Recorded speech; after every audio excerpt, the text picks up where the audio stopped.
Isang mapagpalang araw sa inyong lahat mga kabangers at kayanggaw. Nais ko lamang ibahagi ang aking karanasan na nangyari pa noong ako ay binata pa lang. Hindi pa uso ang mga teknolohiya noon. Tanging ang aking kompletong alaala lang ang nagsisilbing patunay na totoong nabubuhay pa sa mundong ito ang mga aswang. Tawagin niyo na lang ako sa pangalang Dante. Kabanong, mga kabangers at mga kayanggaw, ito ang aking kwento.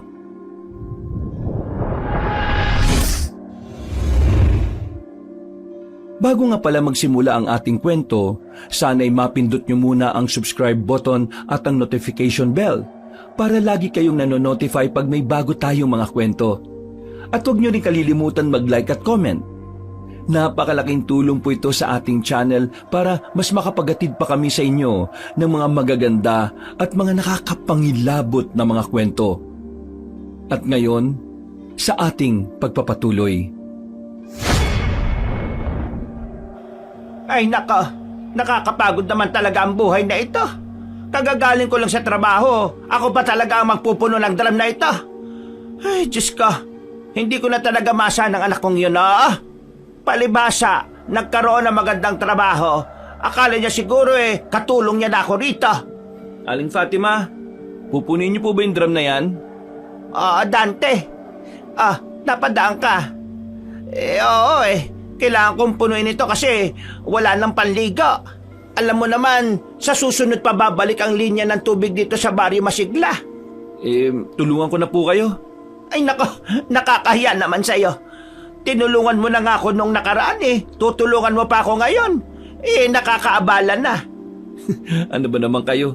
Hindi naman po kasi ibang tao na kayo sa akin Magiging nanay ko na rin naman kayo balang araw. Nanay na ang tawag ko sa inyo kasi matagal na rin naman kami ni Alona. Ay, ikaw talaga. Ayos na ako na tawagin mo munang Aling Fatima. Magkasintahan pa lang naman kayo ng anak ko Tita Fatima na lang kaya para medyo maganda pakinggan. Kapag Ali kasi parang hindi tayo magkakilala Ay naku, bahala ka. Kahit anong gusto mong itawag sa akin, wag lang nanay o mama kasi hindi pa naman kayo kinakasal O sige po. O paano, di Tita Fatima na lang po. O sige, ihanda ko na po itong kariton. Tapos, isakay na natin yung mga balde at galon ninyo. Napangiti na lang sa akin si Tita Fatima. Ina siya ng kasintahan kong si Alona. Matagal na kami ni Alona kaya ganun na rin kalalim ang samahan namin ni Tita Fatima. Parang pangalawang ina ko na rin siya. Wala akong naging problema sa kanya kahit na kailan. Sa katunayan, sobrang bait niya sa akin. Kapag meron akong mga problema, mas maaasahan ko pa siya kaysa kay Alona. Masyado na kasing abala ang kasintahan ko sa maraming bagay mula nang makapagtrabaho ito sa bayan. Binalikan ko si Tita Fatima tulak-tulak ang kariton na ginawa ko. Isinakay naman namin kagad ang malalaking balde at ang mga galon. Tita, pasensya na po kayo kay Alona ha. Alam ko, napapagod kayo sa mga gawaing bahay. Sinabihan ko na naman po siya na tulungan niya kayo kahit magugas man lang ng mga pinggan Ang kaso, palagi kami nag-aaway kapag pinagsasabihan ko siya. Pakiramdam niya kasi, sinasabihan ko siya ng tamad. Ano ka ba naman? Hindi mo naman kailangang humingi ng paumanhin kung tutuusin.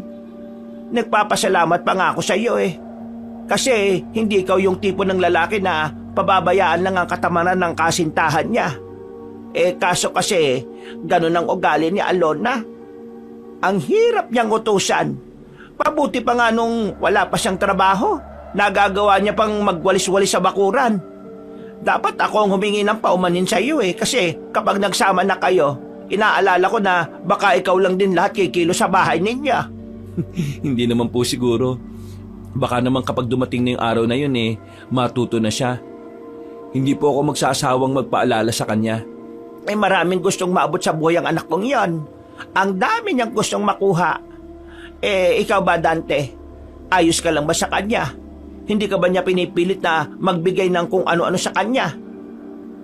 Sandali akong natahimik sa tanong na yon, Kabanong. Sa totoo lang kasi, mula nang magkatrabaho na si Alona, may nag-iba na rin talaga sa ugali niya. Mas lalo siyang natakam sa mga material na bagay. Hindi na niya nabibigyan ng pansin ang simpleng bagay na pinaghihirapan ko para sa kanya. Madalas din na kapag aalis kami, palaging pinipilit niya na siya ang gumastos. Para daw makain namin ng masasarap na gusto niya kasi siya ang mas maraming pera. Hindi ko na lang yung pinansin dahil ayaw kong may pagsimulan ng away. Pero sa totoo lang, Kabanong, napapadalas na ang ugali niyang yon. Parang unti-unti ko na siyang hindi nakikilala. Wala naman po akong problema sa kanya, tita. Ganun pa rin naman po kami. Kung minsan, may maliliit na pagtatalo lang, yun lang naman po. Sigurado ka ba? Baka naman hindi ka nagsasabi ng totoo, ha? Nagsasabi po ako ng totoo, tita. At saka, sasabihin ko naman po sa inyo kapag mayroong problema eh. Kung sakali mang nahihirapan ka na sa anak ko, kausapin mo lang siya, ha? Ipaalala mo sa kanya yung dating siya. Pakiramdam ko kasi, unti-unti na siyang binabago ng kasarapan sa buhay. Hindi na ako nakapagsalita ng mga sandaling yon, Kabanong. Maya-maya lang, nakarating na rin kami sa ilog.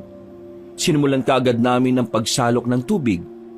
Bukod sa amin, meron pa rin mga tao ang nag-iigib ng tubig. Ilang araw na kasing walang linya ng tubig sa amin at nagiging problema na yon sa buong baryong Masigla. Ay, siya nga pala, Dante. Yung samahan ninyo, yung mga manunugis na tinatawag nyo. Ano ba talaga layunin ng samahan nyong yan? Palagi ko na lang kasing naririnig kapag napapadaan ako sa San Isidro eh.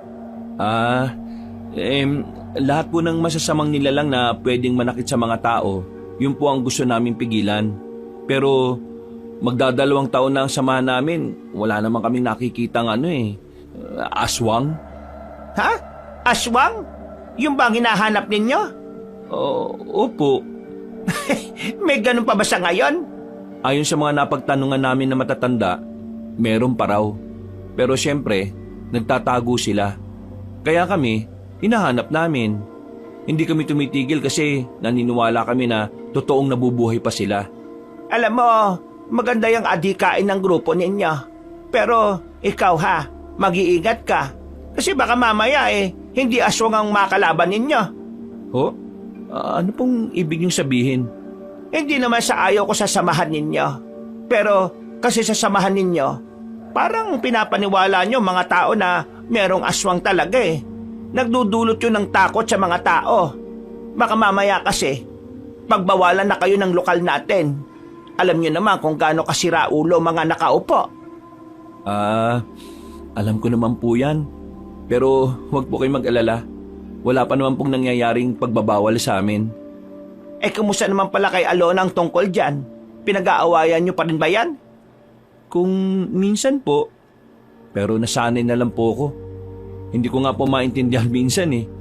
Ayaw niyang maniwala na may aswang, pero naniniwala siyang may multo. Ewan ko ba? Madalas kasing baluktot ang paniniwala ng anak kong yan eh. Ayan. Puno na po lahat ng balde. Maraming salamat ha. Sakto naman ito para mapuno ang isang drum kaya hindi na tayo babalik dito. Sige po. Ihatid ko po muna kayo at tutulungan ko po kayong magsali nito sa drum.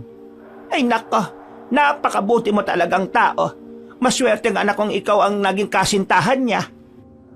Napangiti na lang ako sa sinabi ni Tita Fatima, pero wala siyang kalam-alam na kabaliktaran ng sinabi niya ang sinabi sa akin ni Alona. Para kasi sa kasintahan ko, malas siya dahil ako ang naging kasintahan niya. Hindi niya raw mararanasan ng masarap na buhay. Naguguluhan nga ako sa babaeng yun minsan kasi hindi niya rin naman ako magawang iwanan. Makalipas lang ang ilang minuto ay nakarating na kami sa bahay ni Tita Fatima. Matapos kong maisali ng tubig sa drum ay nagpaalam na rin ako sa kanya.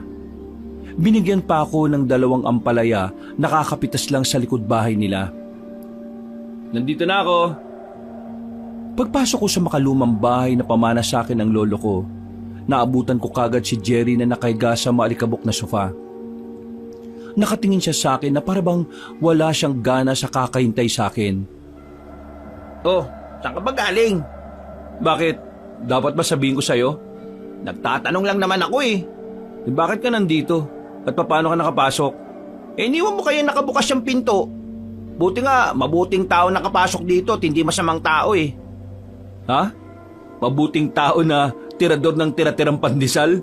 Pustahan kinain mo na naman yung mga natira ko kanina umaga. 3 lang naman ang kinain ko eh. Isira ulo ka pala 3 na nga lang yun Kaya pala ubos na. Kahit kailan talaga to? Bakit ka pala nandito? Umayos siya ng pagkakaupo at saka tumingin sa akin ng seryoso. Meron siyang inilapag na larawan sa maliit na lamesa. Larawan yun ng isang babae na parang kasing idaran lang namin. Sino yan? Hindi ko rin kilala eh. Buang. Bakit nasa'yo yan? Bigay sa akin ni Nabong. Yang babaeng yan kabaryo daw ng tsahay niya. Ang sabi, sinasapian daw ng kakaibang elemento yung babaeng yan. Malakas ang inaala ni Nabong na aswang ang sumapi kasi sinasabi raw ng babae na gusto niya kumain ng hilaw na manok eh. Ano? Sinasapian ng aswang? Oo. Nung una, hindi ko yung pinaniniwalaan Kasi si Nabong ang nagsabi. Alam mo naman yung isang yun. May pagkatanga pagdating sa pagsagap ng impormasyon. Pero tinanong ko yung iba nating kasama. Kinumpirma nila na totoo nga. Sa katunayan, sasabihan na rin sana nila tayo pero naunahan sila nitong si Nabong. Kung punta na kaya natin ngayon? Ngayon talaga? Hindi pwede bukas? Kung sinasapian siya ng aswang, hindi pwedeng ipagpabukas yan. Delikado buhay ng babae. Sino magpapalaya sa espiritu ng aswang sa katawan niya? Ako. Ikaw? Alangan namang ikaw. Wala ka namang alam sa pagpapalayas ng masasamang elemento sa katawan ng tao. Sigurado ka ba? Bago mamatay yung lolo ko, marami siyang itinuro sa akin sa pag-aalbularyo. Isa na rin yung pagpapalayas sa mga sapi-sapi na yan. Kaya alam kong matutulungan ko yun. Kung ganyan naman pala di sige. Punta na natin si Nabong. Ang tanong, nasan ba yung tukmul na yun? Alam ko kung saan siya hanapin. Tara! Kinuha ko kagad ang jacket ko na nakasabit sa likuran ng pintuan. Gamit ang bisikleta ni Jerry, umangkas ako sa likuran at siya naman ang nagmaneho. Sa kabilang baryo lang naman ang bahay ni Nabong at hindi naman siya kalayuan sa amin. Nang dumating kami roon, inabutan naming nakikipagdigmaan si Nabong sa bingguhan. Patatanda na mga kalaban niya roon na parabang asar na asar sa kanya. Oops, mga lola, mukhang hindi na kayo makakabawi Nandito na yung mga kaibigan ko sinusundo na ako. Agad na tumayo si Nabong. Pinagmumura naman siya na matatanda dahil hindi na mababawi ng mga yon ang mga napanalunan ni Nabong. Tarantado ka talaga no? Galit na galit sa'yo yung matatanda. Inayuan mo ba naman nananalo ka na? Kasalanan nyo rin naman kasi dumating kayo Tsaka, wala naman sila magagawa. Pera ko naman na to teka, bakit ba kayo nandito? Sinabi sa akin ni Jerry yung tungkol dun sa babaeng sinasapian ng aswang sa baryo ng tiyahin mo. Oo. Buti na lang nagpunta kayo. O puntahan ba natin? Sigurado ka ba talaga na sinasapian ng aswang yon? Nagtanong ako sa tiyahin ko. Sabi niya oo raw. Kilalang chismosa ang tiyahin ko ron. Kaya alam kong totoo yung nasagap niyang balita. Pagkakataon na natin yan para magpasikat. Kapag nagamot natin yung babae, makikilala yung samahan natin. Ang tanong, paano natin mapapalayas yung nakasapi na aswang sa babae? Ito si Dante, marunong daw Nakakalimutan mo na bang kilalang albularyo yung lolo ko? Yung lolo mo, oo. Pero ikaw? Naturuan ako ng lolo ko. Wala ka yatang tiwala meron naman akong tiwala sa'yo. Ikaw ang pinuno ng sama natin Pero sigurado ka ba talagang marunong ka? Ang mabuti pa, samahan mo na kami kung saan yun at patutunayan ko sa'yo. O siya, sige. Magaga pa naman Kukunin ko lang yung bisikleta ko. Hintayin niyo ako dito Agad kaming nagtungo sa kabilang baryo para puntahan ang sinasabi ni Nabong na babae. Halos 5 minutong pagbibisikleta lang ay nakarating na rin kami kagad doon. Tahimik ang bakuran. Kung titingnan ang bahay na nasa harapan namin, ay parang matamlay ang atmosfera doon. Nagkibit-balikat na lang si Nabong, pero lumapit na rin kami sa bakod para patunugin ang maliit na bell na naroon. Hindi nagtagal, isang matandang lalaki ang lumabas. Ayon sa suot at itsura nito, masasabi ko na agad na isa siyang incheck. Paglapit niya sa amin, tiningnan niya muna kami mula ulo hanggang paa. Nagkatinginan naman din kaming tatlo. Hindi kasi namin inakala na yun ang lalabas. Kaya parang nagkahiyaan kami kung sino ang kakausap sa kanya, hindi naman kami marunong magsalita ng incheck. Ano? Wala ba sa inyo sasalita? Ano ba inyo kailangan? Pasensya na po. Akala po kasi namin hindi kayo nakakapagsalita at nakakaintindi ng Tagalog eh. Ako tagal na dito nakatira Pilipinas. Kaya ako marunong na rin. Ano ba inyo sadya? 8:00 na lang gabi Narito po kami para po sa babaeng si Alisa. Nabalitaan po kasi namin na Si Alisa inyo hanap? Teka. Kayo ba tutulog sa asawa? Mabuti naman kayo nating agad. Kasi ako hintay sa inyo nung nakaraan pa eh. Halika. Pasok kayo, pasok. Nagkatinginan agad kaming tatlo.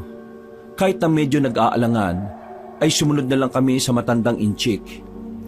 Pinupo niya kami sa harapan ng mahabang lamesa na yari sa kawayan. Maya-maya lang, bumalik siya at may daladala ng tsaa at puto. Pinakain na muna niya kami. Habang kumakain, ang dami niyang sinabi tungkol sa asawa niya. Kinuwento niya lang ang masasayang araw nilang mag-asawa. Ayon sa kanya, dati naman daw normal ang asawa niya. Pero nagulat na lang daw siya nang biglang nagbagong pananalita at kilos nito. Sa sobrang dami ng mga sinabi niya ay hindi kami nakasingit sa kanya. Kaya nang makakuha kami ng pagkakataon, hindi na ako nagsayang pa ng oras. Narito po kami para gamutin yung asawa ninyo. Kung ayos lang po, pwede po ba namin siya makita? Sige. Halik kayo. Kayo sa masakin. Punta tayo likod bahay. Sa likod bahay nila, merong maliit na bodega ron. Pagpasok at pagbukas ng ilaw, nakita namin doon ang babaeng si Alisa na nakagapos ang paa. Makapal ang kadena na nakalagay. Nakatingin siya sa amin at nanlilisik ang mga mata.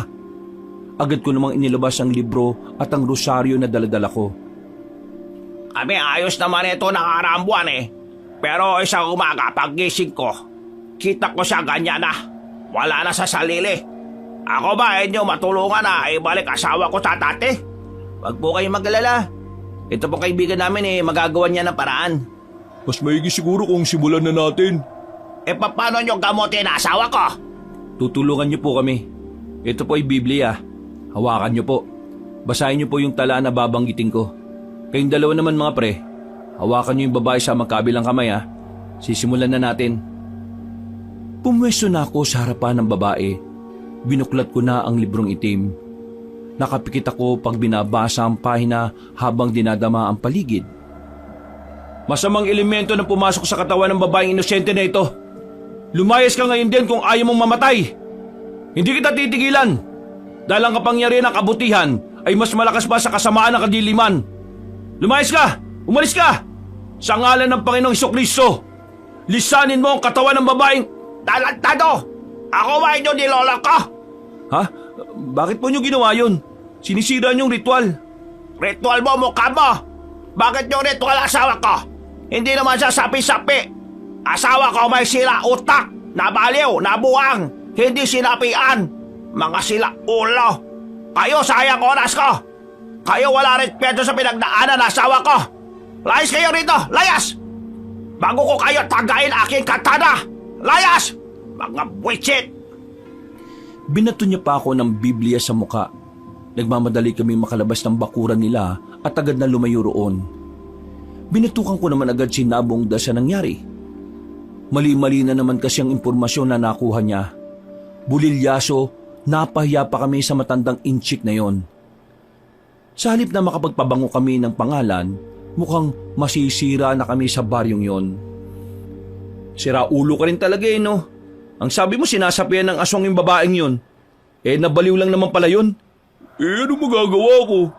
Sinabi ko lang naman sa inyo kung ano yung mga narinig ni Tia tungkol sa babae. Sana man lang kasi nag-double check ka. Kung tama nga ba yung impormasyon. Langya ka Nakakaya yung ginawa natin. Napapakamot na lamang ako sa ulo ng dahil sa nangyari. Makailang beses namin pinagbababatukan si Nabong dahil sa kahihiyan. Napatambay na lang kami sa ilog kahit na lumalalim na rin ang kinagabihan. Walang ya. Naiinis pa rin ako. Nakakabalas yung ginawa natin. Kahit ako yung matandang inchik magagalit din ako kanina. Una, kasalanan ko na. Pero yun lang din naman kasi yung sinabi sa akin ni Tia eh. Ang bihira ka. Kaya pala unang tingin ko pala sa babae parang may mali na eh. Yan ang balak natin ngayon. E di balik sa dati, isipin na lang natin na hindi nangyari yun. Kapag kumalat hanggang sa atin yung ginagawa natin, anong gagawin natin? Ipagdasal na lang natin na sana hindi. Kasi kapag nalaman ng iba yan, tapos tayo. Sira-sira tayo. Pwede bang iba na lang ang pag-usapan natin? Pakiramdam ko sinisisi niyo ako eh. Diyos ko. Oo, sinisisi ka talaga namin. Alam nga namang sisihin namin tiyahin mo. Hindi naman namin nakakausap yun. Sumaglit lang kami sa tambayan doon at maya-maya lang din ay naisipan na rin naming umuwi. Dumaan pa ako saglit sa bahay ng kasintahan kong si Alona, pero hanggang sa mga sandaling yon ay hindi pa rin siya nakakauwi.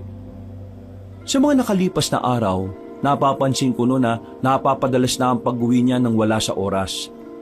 Napapailing na lang ako habang tinatahak ang daan pag-uwi. Nang malapit na ako sa bahay namin, saka ko nakasalubong si Alona.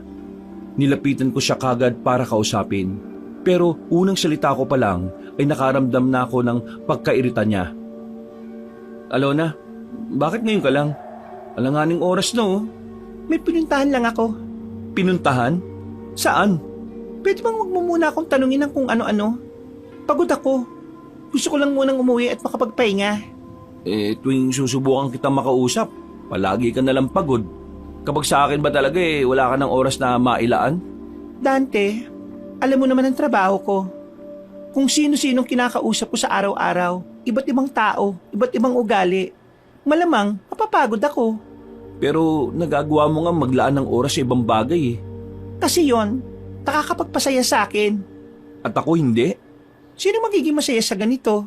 Kakauwi ko lang, ito kagad ang bungad mo sa akin. Palibasa ikaw, hindi ka naman napapagod. Ni wala ka nga rin kinikita sa pagiging manunugis mo na yan Kabaliwan lang yan. Manunugis ka dyan. Wala naman kayo matugis. Para kayong mga weirdong tao. Huwag mo naman sanang malitin kung ano yung mga ginagawa namin. Kasi ayoko na makipagtalo. Uuwi na ako para makapagpahinga na. Ang laki na talaga ng pinagbago mo, Alona. Nagsimula lang naman lahat ng yan nung magkatrabaho ka. Di anong gusto mong sabihin? Binago ng pera ang ugali ko? Ganun ang tingin mo sa akin? Bakit, hindi ba? Alam mo, kung wala ka lang magandang may dudulot sa akin, pwede bang wag mo na akong kausapin? Kasi mas lalo lang ako napapagod sa mga sinasabi mo Hayaan mo na muna akong makapagpahinga, pwede? Magsasalita pa sana ako, pero naglakad na siya ng mabilis. Wala akong nagawa kundi ang hayaan na lang siyang makalayo. Aminin ko man o hindi, nababahala na ako sa kanyang inaasal. Habang tumatagal, palala ng palala ang pinapakita niyang pagsasawalang bahala sa mga taong tunay na nagmamahal sa kanya. Kinabukasan, balik sa dati ang buhay ko. Papasok ako sa trabaho bilang tagabantay ng mga inaalagaang hayop ng isa sa pinakamayamang tao sa lugar namin. Malaki naman ang kinikita ko ron kahit na madalas wala naman akong ginagawa. Maikli din ang oras ng trabaho. Basta mapakain mo lang ng tama, yung mga alaga niya ay ayos na. Ang kaso nga lang, paminsan-minsan lang ang pasok ko ron. Depende kung kailan ako ipapatawag. At kung kailan nawala yung tunay na nag-aalaga sa mga hayop. Pero ganun pa man, kahit na 1 o 2 araw lang ang ipinasok ko ron, sumasapat na yon para sa panggastos ko sa loob ng 2 linggo. Kaya nga lang, kung minsan ay nasasaid kaya umi-extra din ako sa ibang trabaho. Bagay na hindi alam ni Alona. Hindi ko rin kasi sinasabi dahil sa alam kong mamaliitin niya lang din naman ako. Wala bang pagpupulo ngayon, Dante? Wala na muna siguro. Wala pa namang dapat pag-usapan Sayang no? Kung totoo pala sanang sinasapian ng aswang yung babae kagabi, di sana sikat na tayo kung nagamot natin.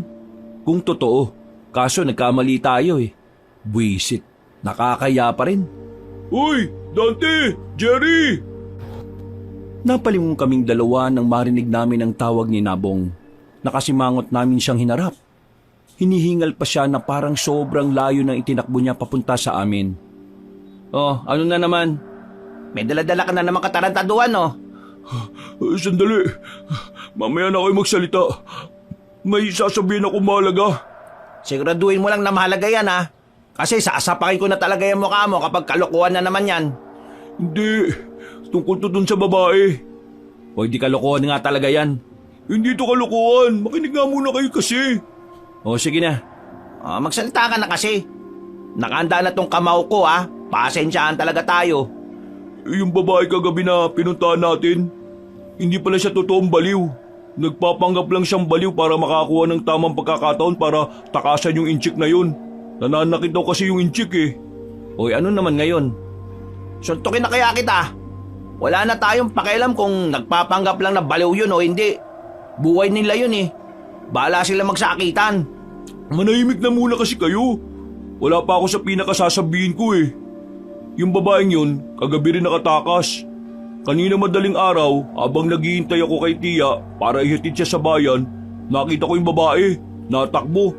Humingi pa nga siya ng tulong sa akin kaso bigla naman siyang umalis. Tapos kaninang umaga, mga Ano? nakita na lang yung bangkay ng babae sa gilid ng kalsada eh. Pinatay ng inchik malamang. Hindi, malabong yung inchik yung pumatay sa kanya. Pero siya yung pinagbibintangan ng mga tao. Pero para sa akin, hindi siya. Paano mo naman nasabi na hindi siya?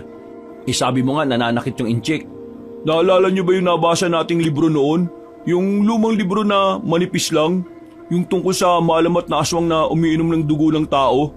O paano naman namin makakalimutan yun eh? Doon nagsimula yung grupo nating manunugis. Tingin ko, ganun yung nangyari sa babae.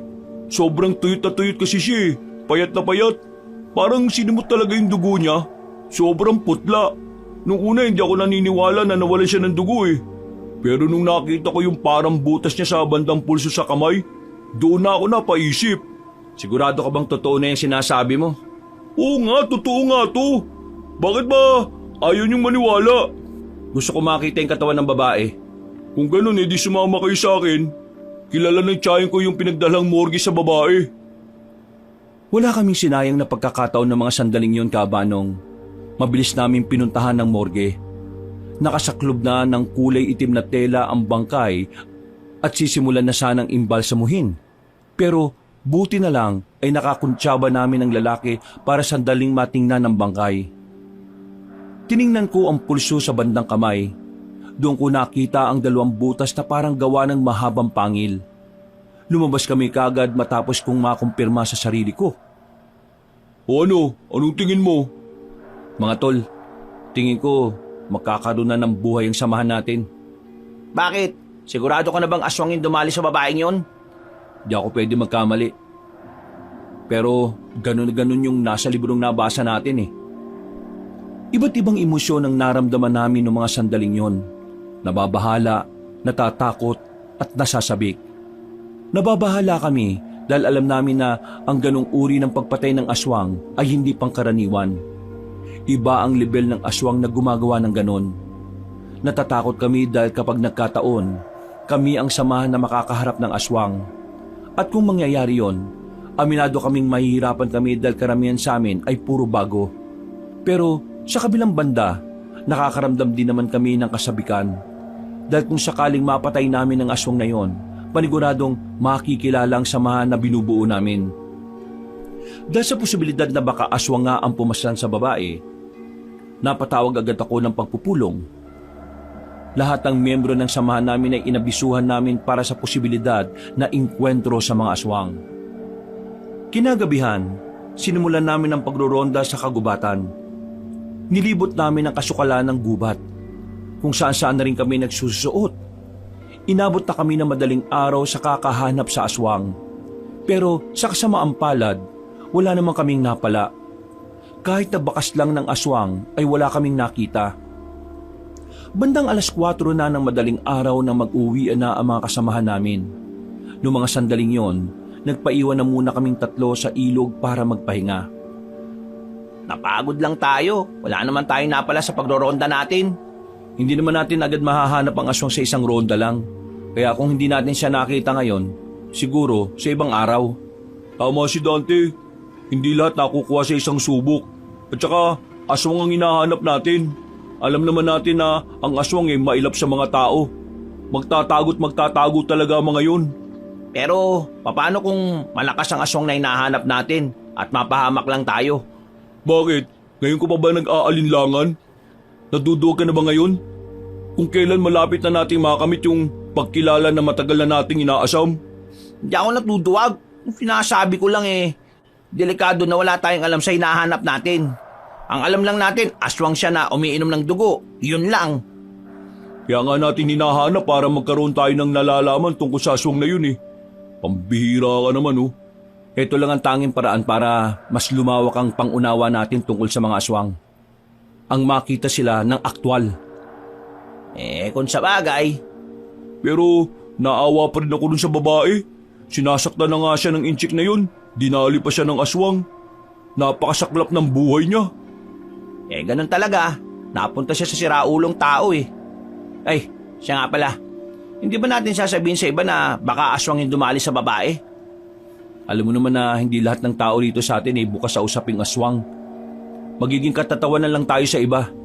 At baka makaabala pa yun sa paghahanap natin sa aswang. Saka na natin sasabihin sa kanila kapag nahuli na natin yung aswang na hinahanap natin. Bumuntong hininga na lang ako. Pagkatapos ng pag-uusap namin doon ay umalis na rin kami. Humiwalay na ako sa kanila at dumaan ako sa bahay nila Alona. Pero ang nanay niya lang ang nadaanan ko roon. Nakita kong naglalaga na yun ng mga paninda niyang kamote para sa almusal. Bukod kasi sa pagtatrabaho at mga gawaing bahay, nagbebenta rin yun ng mga kakanin at kamote kapag walang ginagawa. Dante, bakit gising ka pa? O kagigising mo pa lang? Hindi pa po ako natutulog. Meron lang po kaming pinuntahan ng mga kaibigan ko. Ay, ganun ba? O halika, pasok ka muna. Sakto maluluto na itong kamote. Nakakain ka ba ng kamote? Opo. Masarap nga po yan lalo na kung isasawsaw sa asukal. Wala ka talagang arte sa katawan kahit na kailan. Mabuti ka pa. Si Alona, napaka-arte sa pagkain. Nagkausap na po ba kayo ngayon? Ngayon, hindi pa nga nauwi. Baka mamayang maliwanag na yun umuwi. Hindi pa ho nauwi? Sobrang wala na sa oras Kaya nga ewan ko ba sa babaeng yon? Hindi ko alam kung bakit bigla na lang naging ganon ang ugali niya. Sobrang huli na uuwi tapos paggising aalis na kagad. Hindi man lang ako ginising para magpaalam. Teka, may naging problema ba kayo kaya siya ganon? Nito lang, nagkasagutan kami kasi pinuna ko rin yung pag-uwi niya nang wala sa tamang oras. Bago pa yon, ganun na po talaga siya. Palagi rin siyang iritado kapag mag-uusap kaming dalawa. Ano kaya nangyayari sa batang yon? Kapag kinakausap, sasabihin lang niya na pagod siya. Ay nako, nag-aalala na ako. Wag po kayo mag-alala. Kapag nakita ko siya, kakausapin ko po ulit siya. Baka naman mas lalo lang kayo mag-away. Ako na pong bahala doon. Bumiti na lang ako kay Tita Fatima noong mga sandaling yon, Kabanong. Pero sa loob-loob ko ay nababahala na rin ako sa mga ikinikilos ng kasintahan ko. Makalipas pa ang halos isang linggo, ganun at ganun pa rin ang ugali ni Alona. Kahit na anong pakiusap ko sa kanya, hindi niya talaga ako pinakikinggan. 7:00 ng gabi, pumunta ako sa bayan. Pista noong mga sandaling yon. Meron kasi akong dating kakilala na nag-imbita sa akin sa bahay nila. Papasok na sana ako sa isang barangay doon. Nagulat na lang ako nang biglang lumitaw si Nabong at Jerry sa gilid. Hinirangan nila ako na parabang ayaw nila akong papasukin doon. Oh, bakit kayo nandito? Anong ginagawa niyo rito? Oh, malamang, nakikipista rin. Tara, uwi ka na. Buwang ka ba? Kararating ko lang. Pupunta ako sa kakilala ko. Saan? Dito? Malamang, alang-alamang doon. Uwi na lang tayo, baka mamaya kung ano pa makita mo. Ha? Tara na. Teka nga, bakit niyo ba ako pinipigilan pumunta rito? Kayo lang ba pwedeng dumalo sa mga ganitong pista? Nga kayo makulit? Nauna na akong naglakad sa kanila. Pero sinundan pa rin nila ako at pilit na hinaharangan. Nang mapatingin ako sa isang bakuran, nakita kong ilang grupo na nag-iinuman doon. Nagtaka ako nang makita ko si Alona na naroon. At ang pinagtataka ko pa, may isang lalaking nakaakbay sa kanya. At base sa nakikita ko, mukhang masaya siya sa ginagawa ng lalaki. Ilang minuto na muna akong hindi nakapagsalita. Natulala at hindi alam ang gagawin. Pero nang matauhan ako, lumapit ako at tinawag ang pangalan ni Alona. Hindi niya ako kagad narinig. Napalingon na lang siya sa amin dahil sa mga kasama niya. Nanlalaki mga mata niya na hindi siya makapaniwala na naroon ako. Alona, anong ibig sabihin nito? Sandali lang kakausapin ko lang ito. Halika nga rito, Dante. Dito tayo mag-usap.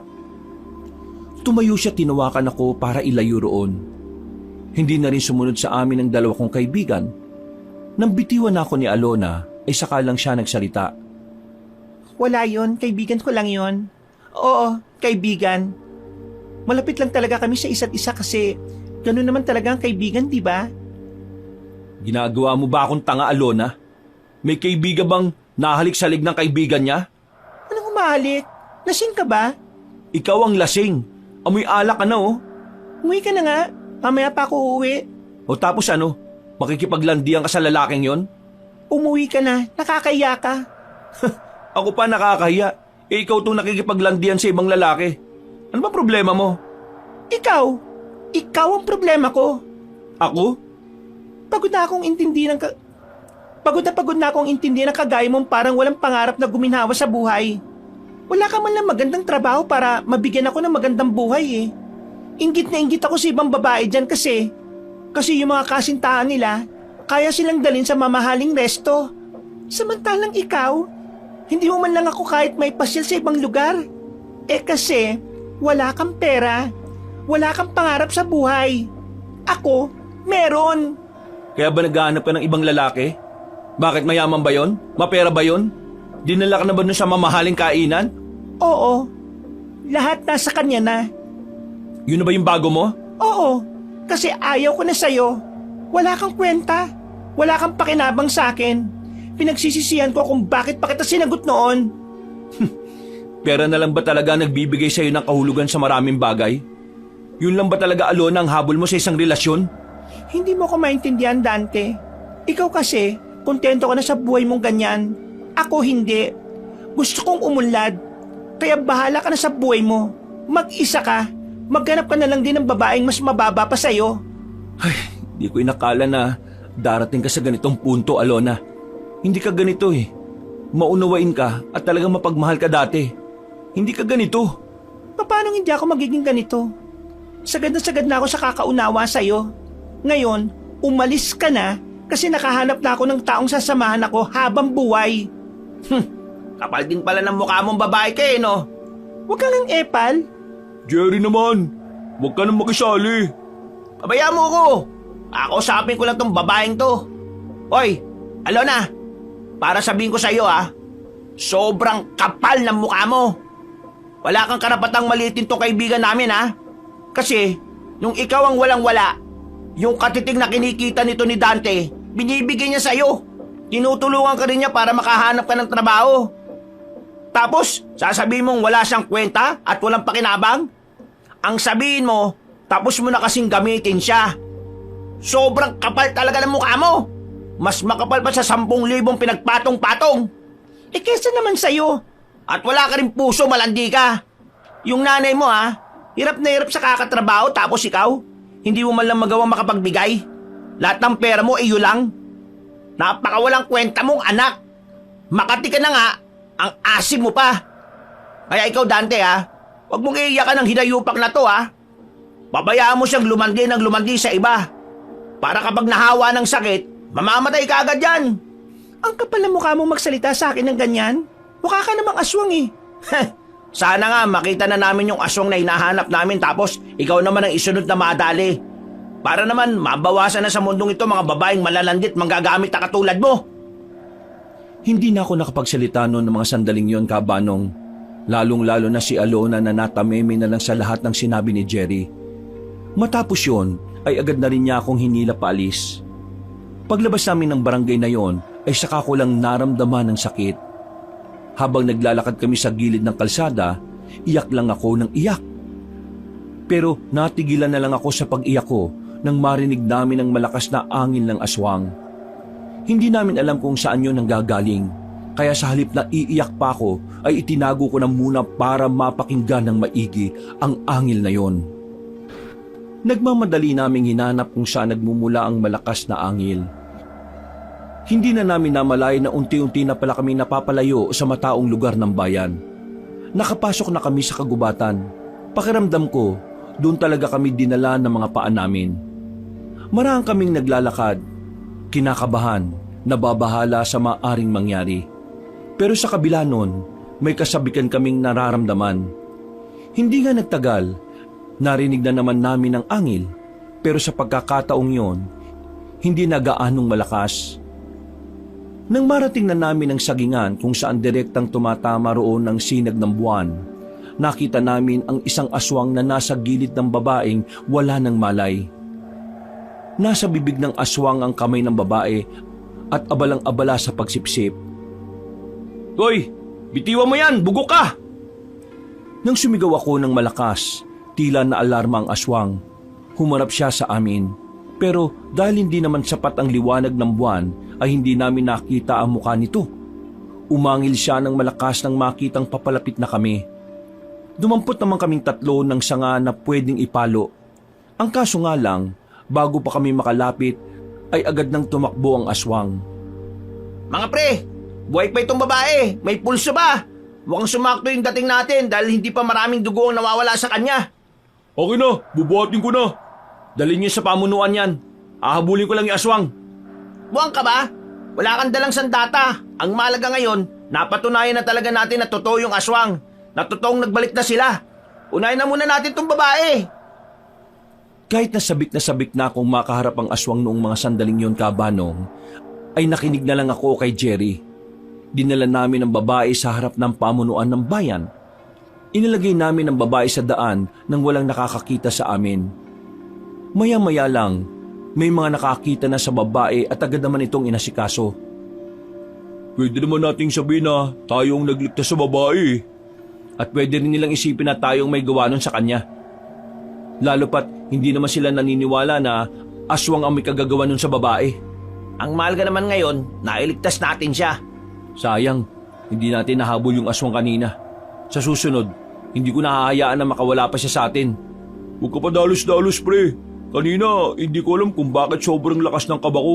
Pakiramdam ko talaga, hindi pangkaraniwan yung aswang na yun eh. Hindi man namin napuksa ang aswang, ay naging masaya na rin kami kahit na papaano. Umuwi kami sa baryo namin, at nang mag-isa na lang ako, naalala ko na naman ang ginawang panluloko sa akin ni Alona. Napapailing na lang ako. Wala nang luhang lumalabas sa mga mata ko. Ang kalungkutan ay napalitan na rin ng galit. Dahil sa engkwentro namin sa aswang, mas lalong naging ganado ang samahan namin. Pinagtatawanan man kami ng mga tao dahil sa mga kwentong kumakalat, hindi na lang din namin sila inintindi.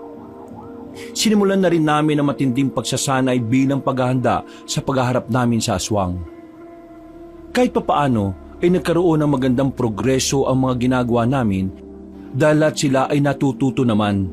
Oh, sige na mga kasama. Umuwi na kayo. Magpapahinga lang kami rito at uuwi na rin kami. Diretso bahay ah. Hindi yung puro katarantaduhan pa ang gagawin nyo. Kami na ano ng mga asawa nyo eh. Mga tol, maraming salamat ah. Ha? Salamat saan? Sa pagsama niyo sa akin sa pagbuo ng samahan natin. Buwang ang putik. Hindi mo naman kailangan magpasalamat eh. Gusto rin naman namin itong ginagawa namin. Di ba, Jerry? Oo nga. Para ka namang iba eh. Basta, nararamdaman ko, malapit ang makilala ang samahan natin. Malapit na natin makasagupa at mapatay ang aswang na yon. Kaya kailangan natin pagandaan ang araw na yon. Natigil lang ang usapan namin nang biglang may napansin kaming matandang lalaki na naglalakad. Normal naman ang kasuotan niya. Meron siyang daladalang tungkod, malinis ang muka at talaga namang walang kahit na anong bigote o balbas. Akala namin ay dadaan lang talaga siya, pero nagtaka kami nang huminto siya sa harapan namin. Ano pong kailangan nyo? Mga manonogis kayo? Teka, paano mo nalaman? Kanina ko pa kayo pinanonood eh. Ibig sabihin, nasa paligid ka lang mula kanina? Ano ang layunin ng inyong samahan? Bago namin sabihin sa inyo, pwede ba naming malaman muna kung sino ka? Huminga ng malalim ang matandang lalaki at tumingin sa malayo. Humiti siya sa amin na parabang matagal na niya kaming kilala. Umupo siya sa malaking bato at saka muling nagsalita. Sabihin na lang natin na isa akong albularyo. Isa kang albularyo? Ngayon, sabihin nyo naman sa akin kung ano ang layunin ng inyong samahan. Gusto namin makilala ang samahan namin. Kaya nga gustong-gusto naming mahuli ang aswang na yun eh. Makilala ang inyong samahan sa pamamagitan ng paghuli sa isang aswang? Dito sa amin, kahit na meron namang naniniwala sa mga aswang, mas marami pa rin kasi talaga ang pinagtatawanan lang kami. Kaya gusto naming mapatunayan sa kanila na totoong layunin ang ginagawa ng samahan namin. Na totoo ang sinasabi naming mga manunugis. Hindi magtatagumpay ang inyong samahan kung mababaw ang inyong layunin. Mababaw? Uy, Manong, huwag naman ganyan. Pinaghihirapan namin ang mga ginagawa namin tapos sasabihin mo lang na mababaw. Kung wala po kayong masasabing maganda, mas mainam na pong umalis na lang kayo. Hindi. Hayaan natin siya magsalita. Ang mga tungkulin na may kinalaman sa pagkamit ng kapayapaan ay may mas malalim na dahilan. Malalim na dahilan? Kapag nalaman nyo ang pinakadahilan kung bakit kailangan nyong labanan ng aswang, doon nyo mas maiintindihan kung ano ba talaga ang papel nyo sa mundo. Teka, sandali. Dati ka bang manunugis? Kung marami kang nalalaman sa mga aswang ah. Hindi lang marami, sobrang dami. Kayo, bagito pa kayo sa paningin ko. At sa nakikita ko, walang patutunguhan ng samahan ninyo dahil sa kababawan ninyo. Iba na tabas ang dila mo, tanda ah. Anong tinawag mo sa akin? Ikaw kasi, masyado ka mayabang. Akala mo naman kung sino kang magsalita. Nagulat na lang kami nang biglang hawakan ng matandang lalaki ang kwelyo ni Nabong. Agad naman ding umalma ang kaibigan namin. Nang akmang itutulak niya siya ng matandang lalaki ay nabigla kami sa sumunod na nangyari. Nahawakan ng matanda si Nabong sa kamay at biglang walang kahirap-hirap na binuhat at binalibag. Sa nakita namin, parang hindi yun gawain ng isang matanda. Hindi ka panipaniwala na nagawa niyang ibato si Nabong ng parang papel lang. Paano mo nagawa yun? Bago pa kayo isinilang sa mundong ito, alam ko na ang papel ko sa mundong ito mula nang kalabanin ko ang mga nilalang na yon. Kung gusto niyong magtagumpay, burahin niyo ang pansariling interes at isaalang-alang ang mas makabubuti. Teka, sandali lang. Pwede ka ba namin maging master? Master? Master, seryoso ka ba? Binalibag niya nga ako eh. Nararamdaman ko na matutulungan mo kami. Kaya pwede mo ba kaming turuan ng mga nalalaman mo? Mga bagay na may kinalaman sa pagtugis ng aswang. Handa kaming matuto. Huminga ng malalim ang matandang lalaki. Tumingin siya sa amin ng seryoso. Sandaling napailing at saka tinapik ako ng mahina sa balikat. Bukas, dito rin. Magkita-kita tayo rito. Naglakad na paalis sa matanda. Hindi ko alam pero may naramdaman akong saya noong mga sandaling yon. Pakiramdam ko, marami talaga kaming mapapala sa matandang yon. Nakalimutan ko nang itanong ang pangalan niya. Sinubukan ko siyang habulin pero hindi na namin siya nakita. Loko matanda yun ah.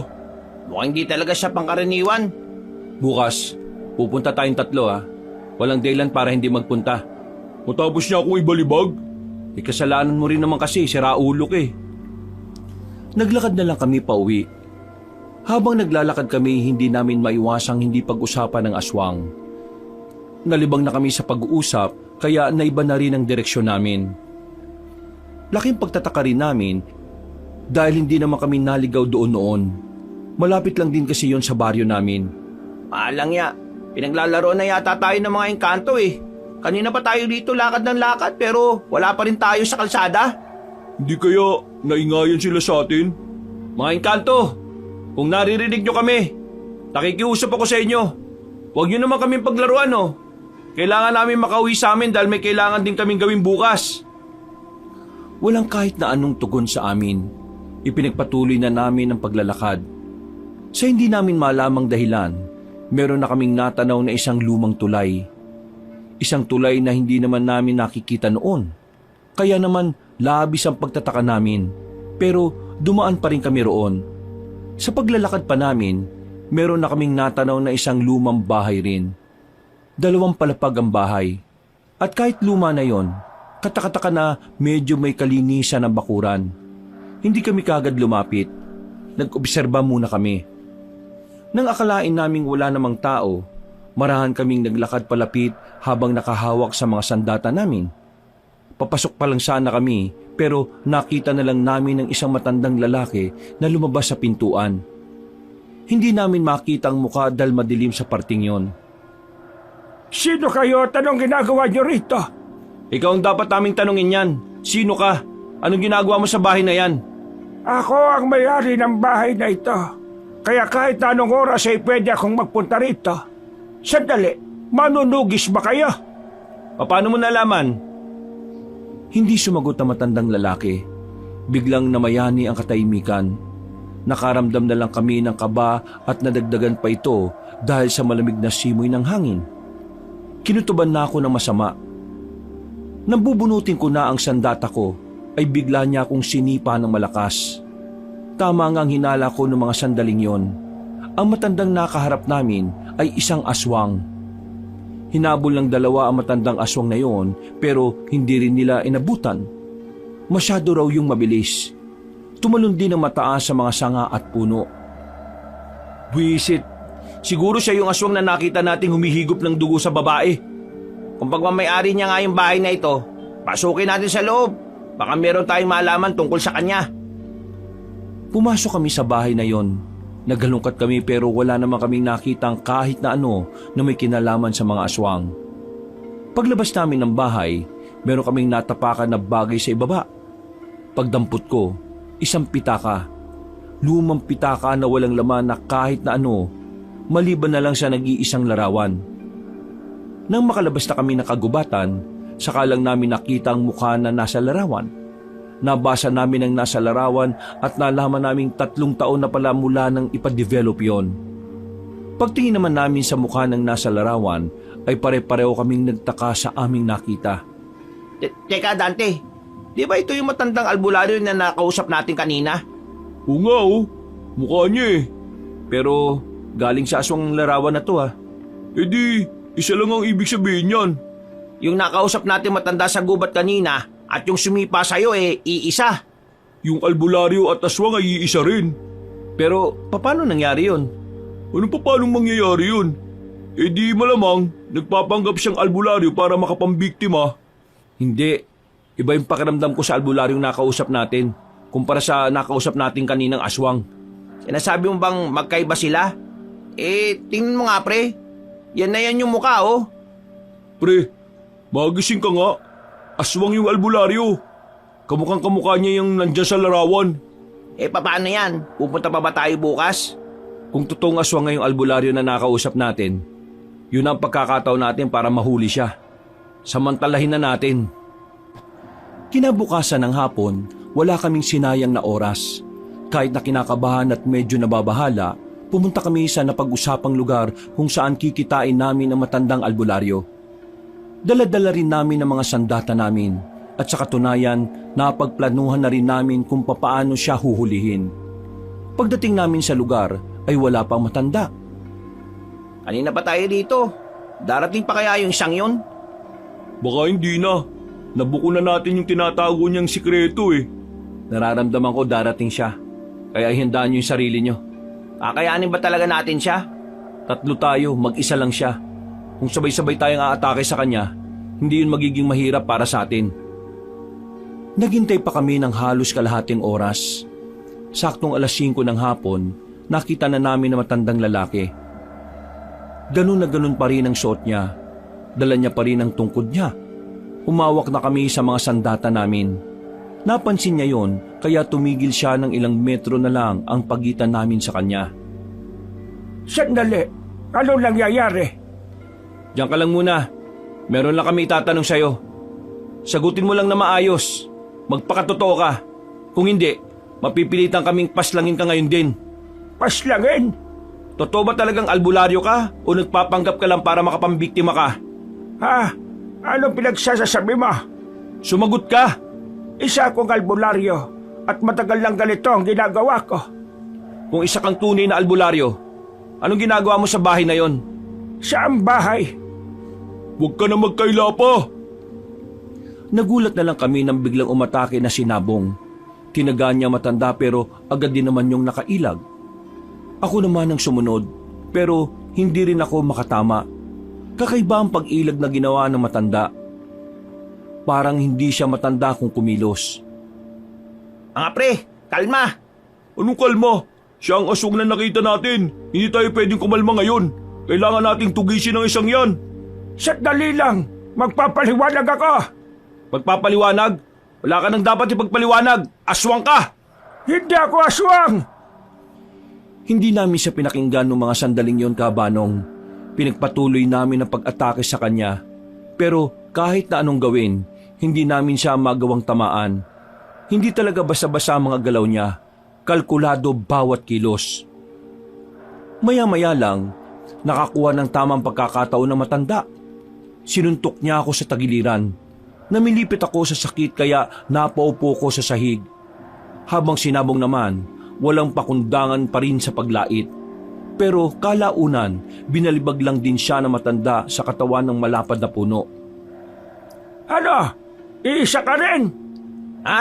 Hindi naman ako makikipag-away eh. Makinig kayong tatlo. Hindi ako ang aswang na hinahanap ninyo.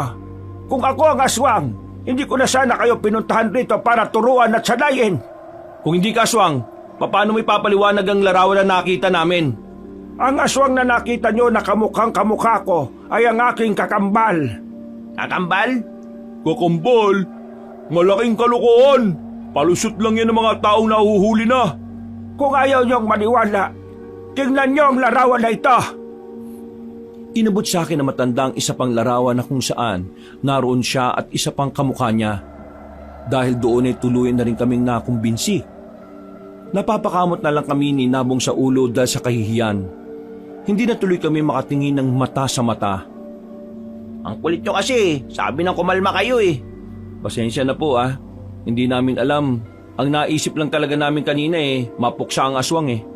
Naiintindihan ko. Kahit di naman sino ay aatakin ako kung talagang kamukhang kamukha ko ang aswang. Pero ang larawan na nakita nyo sa bahay na yon ay kuha niya nitong mga nakaraang taon lang. Kaya talagang kamukhang kamukha niya na ako ron.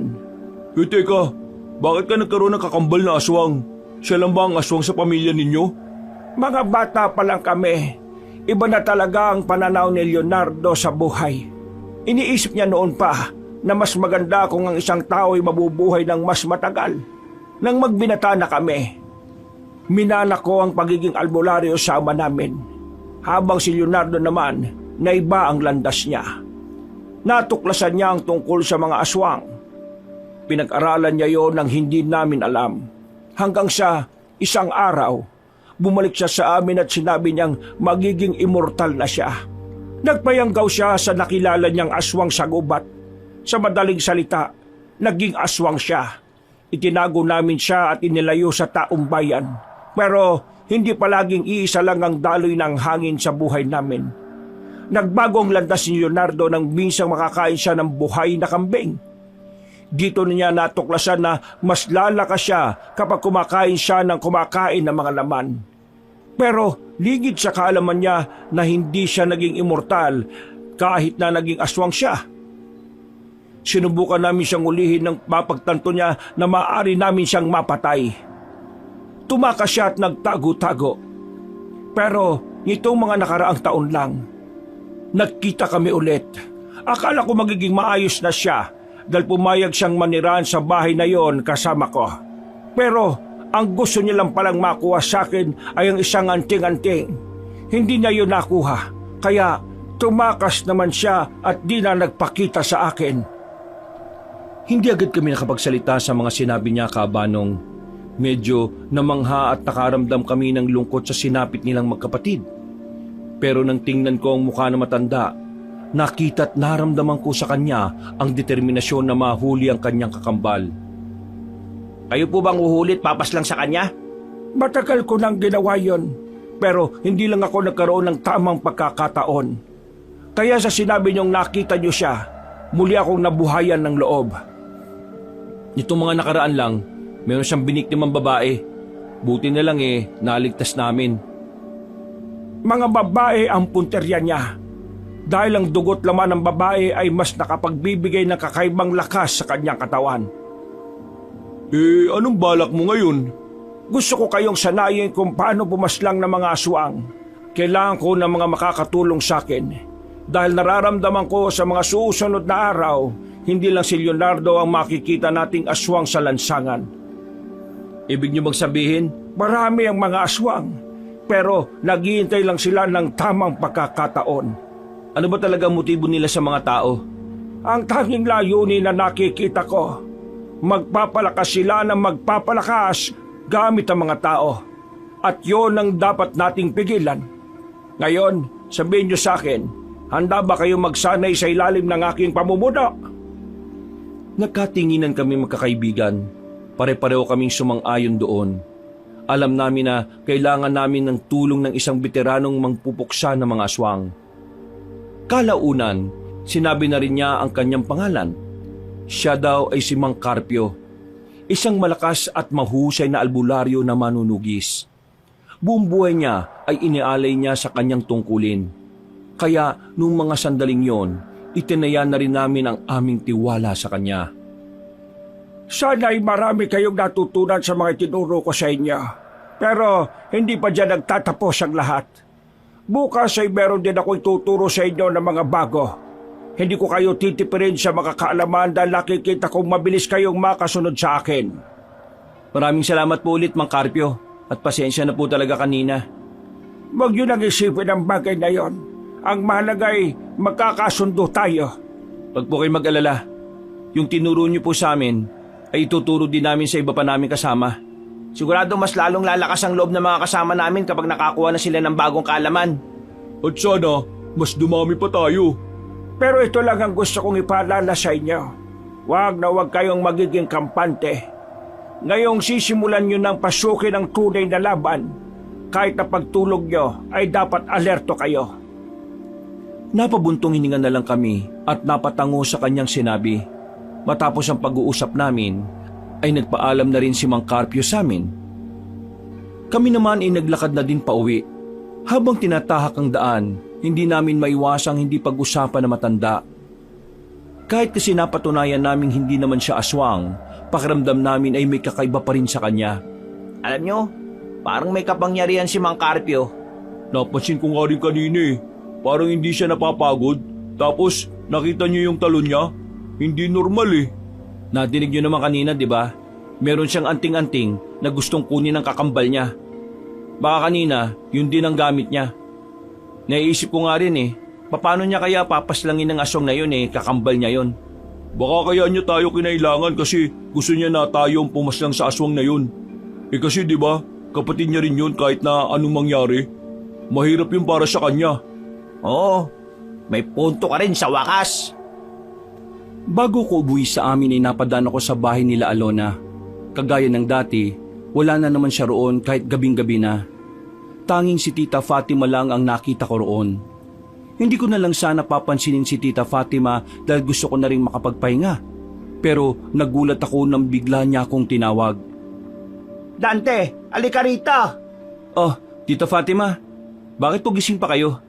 Hindi kasi ako inaantok Iniisip ko kasi kayo ng anak ko. Ano ba nangyayari, Dante? Kaninang umaga sinabi sa akin ni Alona na wag na raw kita papupuntahin dito sa bahay. Nag-away na naman ba kayo? Tita, ang totoo niyan, nakikipaghiwalay na po sa akin si Alona. Ha? Bakit naman? Pambihirang babae naman yon. Mas maganda po siguro na sa kanya niyo na lang po itanong. Diyos ko, iho. Pasensya ka na sa anak ko, ha? Ang laki na talaga na ipinagbago niya. Ikaw pa itong nahirapan at nasaktan. Ayos lang po. Naiintindihan ko naman ang dahilan niya Pero wag po kayo mag-alala. Kahit wala na po kami ng anak niyo, palagi pa rin po akong nadidito para silip-silipin kayo. At kung sakaling meron kayong kailangan, nandito lang din po ako para tumulong. Hindi ko talaga maintindihan sa anak ko kung bakit ayaw niya sa isang katulad mo. Napakabuti mong tao. Siguro po, hindi talaga sumasapat ang kabutihan. May mga parte talaga ng buhay natin na kailangan nating tanggapin na panandalian lang ang ibang tao sa atin. Ang mahalaga naman po para sa akin, masaya siya at ligtas siya. Basta, ako nang humingi ng paumanhin sa iyo, Dante. Ayos lang po yun. Kayo rin po, mag-iingat po kayo palagi ha. Ikaw, kumusta ka naman? Meron na ba kayong mga nakalaban na aswang? Nagtaka ko sa biglang tanong niya ng ganong bagay. Napansin ko rin sa mukha niya na parabang nababahala siya at patingin-tingin sa paligid. Hinawakan ko siya sa balikat at sinubukan ko siyang pakalmahin. Bigla na lang kasi siyang nataranta. Bakit po tita? Ano pong problema? Kanina kasi, nanggaling ako sa kaibigan ko sa kabilang baryo. May mga narinig akong usap-usapan doon. May namataan daw silang mga aswang sa gubat. May mga hila-hilang tao na wala ng buhay. Nung una, akala ko chismis lang. Pero napatunayan kong totoo yon kasi nasa lugar din pala na yon yung pamilya ng mga biktima. Dante, nagiging totoo na talaga ang mga nilalang na yon. Hindi naman kita anak pero nag-aalala ko para sa iyo. Pati na rin sa mga kasamahan mo. Hindi niyo po kailangan mag-alala. Nakahanda po kami sa paparating na problema. Hinawakan ko na lang ang kamay ni Tita Fatima para kahit na papaano ay kumalma na rin ang kalooban niya. Hanggang sa makauwi ako sa amin ay hindi mawala-wala sa isipan ko ang sinabi ni Tita Fatima. Patunay lang kasi yon na nagsisimula ng magpalakas sa mga aswang. Kinabukasan ay maaga kaming nagtungo sa kitaan namin ni Mang Carpio. Nag-ensayo kami ulit. Marami kaming natutunan sa kanya. Bagay na unti-unti naman naming natututunan. Hanggang sa lumipas pa ng maraming araw, mas naging maalam na rin kami sa mga galaw at bawat kilos kontra aswang. Malaki nang ipinagbago namin sa loob lamang ng isang buwan. Sa pisikal na pangangatawan din namin ay medyo lumakas kami. Nagkaroon kami ng mga muscle na talagang nakatulong para matagalan namin ang matinding pag-iensayo. Sa puntong ito, opisyal ko lang tinatapos ang pagsasanay ninyo. Binabati ko kayo. Ayos! Ibig sabihin ba nito handang-handa na kaming haharap sa mga aswang? Pero huwag ka muna maging masaya. Saka ka na magdiwang kapag nagamit mo na mismo sa mga aswang ang lahat ng natutunan mo. Maraming salamat po, Mang Carpio. Hindi namin inakala na darating ang araw na merong kagaya mo na magtuturo sa amin. Dahil sa inyo, pati ang mga kasama namin ay maalam na rin sa pakikipaglaban. Hindi ito mangyayari kung hindi dahil sa inyo. Lahat ng natutunan ko ay natutunan ko lang din mula sa mga nakatatanda sa akin. Lalo na sa aking lolo. Kaya ipinapasa ko lang ang mga kaalaman na yon sa mga batang henerasyon. Paano? Umuwi na muna kayo sa inyo. At bukas ng hapon magkita tayo ulit. Isasama nyo na ang mga kasamahan ninyo. Sisimulan na nating tugisin ng mga aswang. Masayang nagpaalam sa amin si Mang Carpio. Pinagmasdan muna namin siyang makalayo bago kami tuluyang naglakad paalis. Dakong 6:00 ng hapon, tumunog ang dipindot kong cellphone. Pagtingin ko, hindi kilalang numero ang nagpakita roon. Kaya hindi ko yun sinagot. Bakit hindi mo sinagot? Baka mamaya importante. Hindi ako sumasagot ng mga numerong hindi nagpapakilala. Sagutin mo na, baka mamaya si Mang Carpio yan. Dinala-dala mo pa, hindi mo rin naman pala gagamitin yung cellphone mo. Dinala ko lang naman to para may ilaw tayo sa daan sakaling abutin tayo ng dilim sa gubat. Sagutin mo na kasi. Wala namang mawawala sa'yo kung sasagutin mo. Patayin mo kaagad ang tawag kung hindi mo kilala yung nagsasalita. Baka mamaya, pagsisihan mo pa na hindi mo sinagot yan, sige ka. Dahil sa pamimilit nila, ay napagdesisyonan ko na lang na sagutin ang tawag. Pagkarinig ko sa kabilang linya, dumaloy na agad ang kaba sa sistema ko. Hello? Sino to? Dante, tulungan mo ako pakiusap. Alona? Teka, anong nangyayari sa'yo? Merong humabol sa akin. Mga limaw, kukunin nila ako pakiusap. Nasaan ka? Sabihin mo, pupuntahan kita. Nandito ako sa sa may kabilang baryo lang. Dito sa abandonadong factory. Hindi ako makalabas Ang dami nila. Hinahanap nila ako. Ako na lang ang kailangan nila. O sige, diyan ka lang. Huwag kang aalis ha. Pupunta na ako. Oh, Ano nangyari, pre? Si Alona, mukhang hinahabol ng mga aswang. Kailangan ko siyang puntahan. Hayaan mo na siya ron. Niloko ka na nga niyan eh. Kahit na pinigilan ako ng mga kaibigan ko, ay tumuloy pa rin ako. Kung ano man ang ginawa sa akin ni Alona, isinantabi ko na muna yon. Ang malaga sa akin nung oras na yon ay makapagligtas ng buhay. Sumunod din naman sina Nabong at Jerry sa akin kahit banas na banas sila kay Alona. Gamit ang bisikleta ay tinahak namin ang daan patungo sa kabilang baryo na hindi rin naman kalayuan sa amin. Nang matanaw na namin ang abandonadong factory, narinig na rin namin ang mga kaluskos sa paligid. Maging alerto kayo. Pagkakataon na natin to para magamit kung anuman ang mga natutunan natin. Ginawa mo pa ng dahilan yan. Sabihin mo, mahal mo pa si Alona, kaya natin to gagawin. Pambira ka talaga, Dante. Kahit na tinatarantado ka na, handa mo pa rin ibuwis ang buhay mo para sa kanya. Hindi ko naman kayo pinilit na sumama rito eh. Tapos ganyan na maririnig ko. Umuwi na nga kayo at ako nang bahala rito. Di mo kakayanin na mag-isa. Kaya nga kami nandito eh. Pero lilinawin lang namin ha. Kaya kami nandito kasi ikaw ang dahilan. Hindi yung dati mong kasintana. Shh! Huwag kayo maingay! Tinakpan ko ang bibig ni Jerry nang makita namin ang tatlong lalaki na kakaiba ang kilos. Parang naninigas ang leeg nila habang palingon-lingon sa paligid. Hindi kami pwedeng magkamali. Ang tatlong lalaki na yon ay mga aswang. Kaya naman, marahan kaming lumapit sa kanila habang nakatalikod sila. Nang kakaunting distansya na lang ang pagitan namin, wala na kaming sinayang na pagkakataon. Lusob! Nakipagsagupaan kami sa tatlong aswang. Aminadong kinakabahan pero hindi nawala ang lakas ng loob namin. Mabibilis ang mga nilalang. Kung hindi kami nakapag-ensayo, malamang sa malamang ay napatay na nila kami. Pero dahil sa mga natutunan namin, nagagawa namin silang tapatan gamit ang itak na daladala namin. Tinamaan sila sa iba't ibang parte ng katawan. Kaso parang hindi yung naging dahilan para mapatigil namin sila. Kailangan mapatay natin ang mga to bago pa tayo makita ng iba pa nilang kasamahan. Di bilisan na natin. Sugod! Muli kaming nakipaglaban sa kanilang tatlo at dahil sa pagmamadali namin, tinamaan na ako sa bandang braso. Buti naman at hindi naman yung sobrang lala.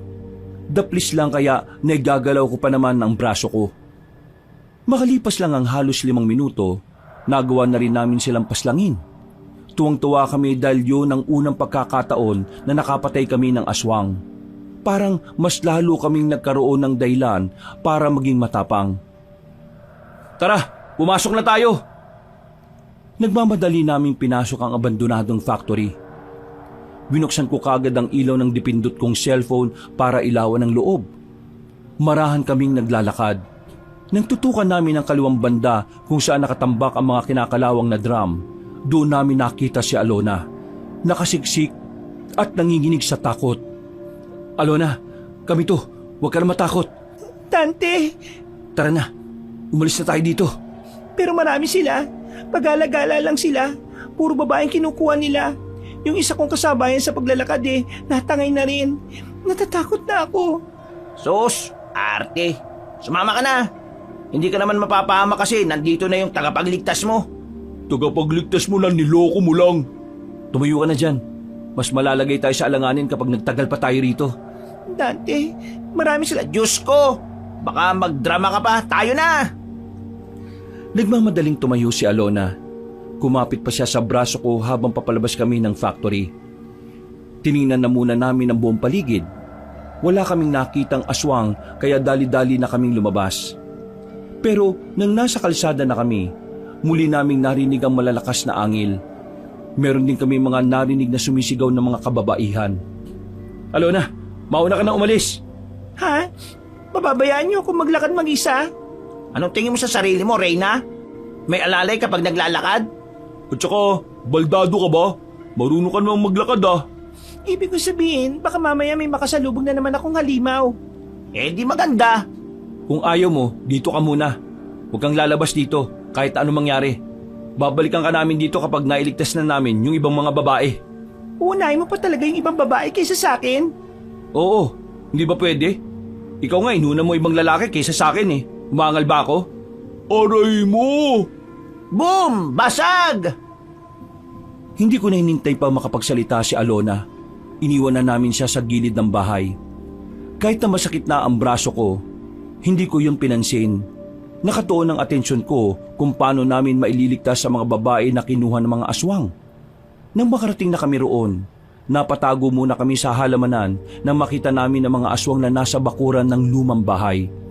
Nakaluhod ang mga babae at sa pagkakataong yon, nakabusal na ang bibig. Binabantayan sila ng maraming aswang. At ilang sandali lang, nakita na rin namin ang kakambal ni Mang Carpio na si Leonardo. Hindi tayo pwedeng basta-basta na lang lumapit. Hindi natin alam kung anong kakayahan nitong si Leonardo eh. Paano natin ililigtas yung mga babae? Kailangan natin mag-ingat. Isang pagkakamali lang natin, pwede nilang kainin agad yung mga bihag nila. Inobserbahan namin ang paligid. Wala kaming makitang daan na pwede naming magamit para makalapit ng di nararamdaman. Mga ilang sandali lang, may dumating pang mga aswang na may bitbit na 2 babae. Nasa 6 na ang nakuha nila. 6 na munang dadalhin natin siya ngayon. Malaki na ang may tutulong nito mga babae ito para makadagdag sa pisikal na lakas natin. Sige na, kalat ka rin nyo mga babae dyan. Nabahala kami nang makitang paalis na sila. Kahit na gusto naming tulungan ng mga yon, hindi rin naman namin magawa. Masyadong sugal ang gagawin namin kung haharapin namin sila ng kaming 3 lang. Ano? Wala ba tayong gagawin? Papalis na sila oh. Wala, hindi tayo magpapakita sa kanila. Oh? Hayaan lang natin silang mamatay? Nabong, hindi natin to pwedeng ipilit. Alam mong hindi natin sila kakayanin. Mamamatay lang tayo. Kaya ayos lang na mamatay sila.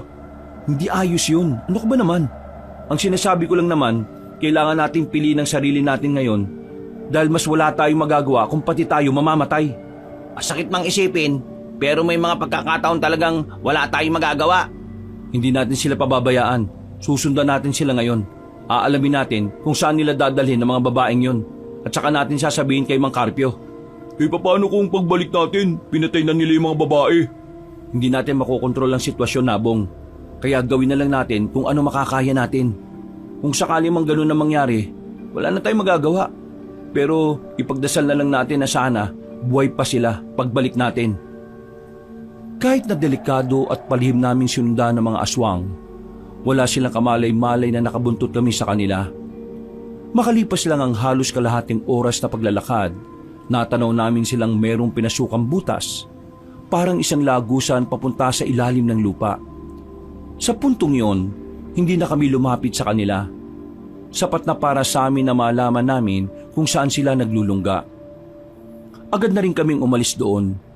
Nang makabalik na kami sa baryo namin, dinaanan ko na muna si Alona sa bahay nila para makasigurong nakauwi siya ng ligtas. Nang makita kong naroon na siya, ay nakahinga na rin ako ng maluwag. Dante, sandali. Bakit? May sasabihin ka pa ba? Gusto ko lang magpasalamat. Hindi na kailangan. Ginawa ko lang naman kung anong nararapat. Sinaktan kita, niloko, ginamit. Pero bakit mo ako niligtas?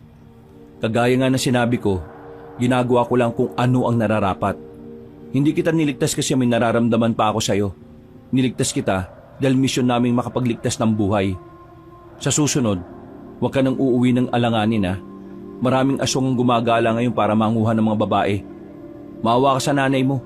Palagi na lang siya nag-aalala sa'yo. O ano? Nanginaya ka na no? Yung lalaki minamalit mo, siya pa palang may kakayahang protektahan ka sa kapahamakan. Pero yung lalaking pinili mo na puro lang naman pera ang meron, nasaan? Wala! Alam mo, kanina ka pa eh. Hindi lang kita pinapatulan pero ngayon. Tama na. Aalis na ako. Gusto ko na magpahinga. Uy, aminin, nangihinayang. Huwag ka mag-alala. Hindi ka napapatulan itong kaibigan namin. Isa ka pang pangit ka. Nauna na ako naglakad.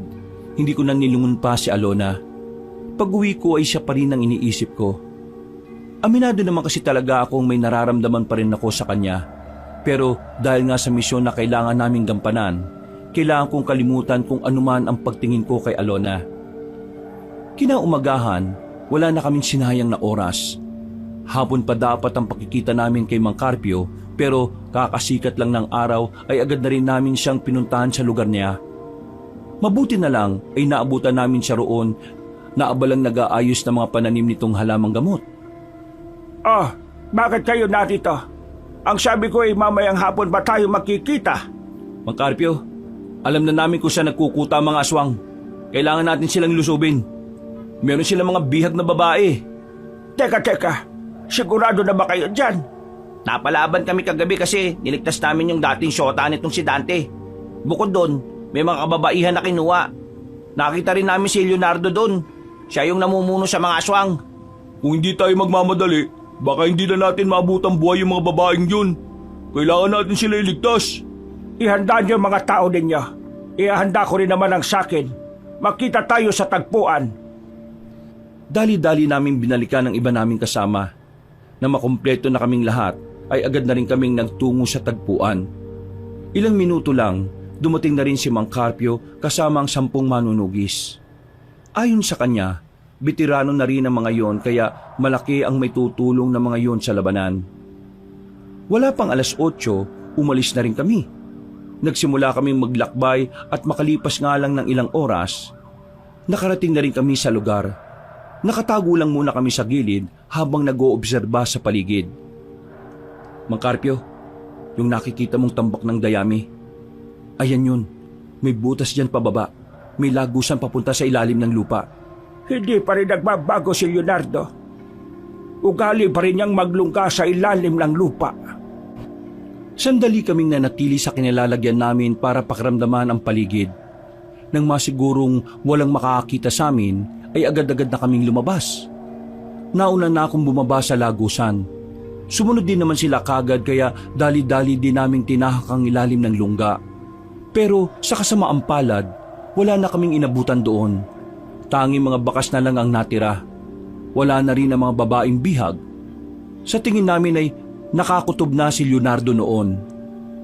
Dahil wala naman kaming napala nung umagang yon, minabuti na lang namin umalis na muna roon.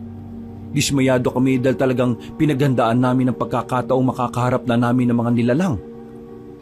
Malas naman talaga. Kung kailan handang-handa na tayo, saka naman wala tayong napala.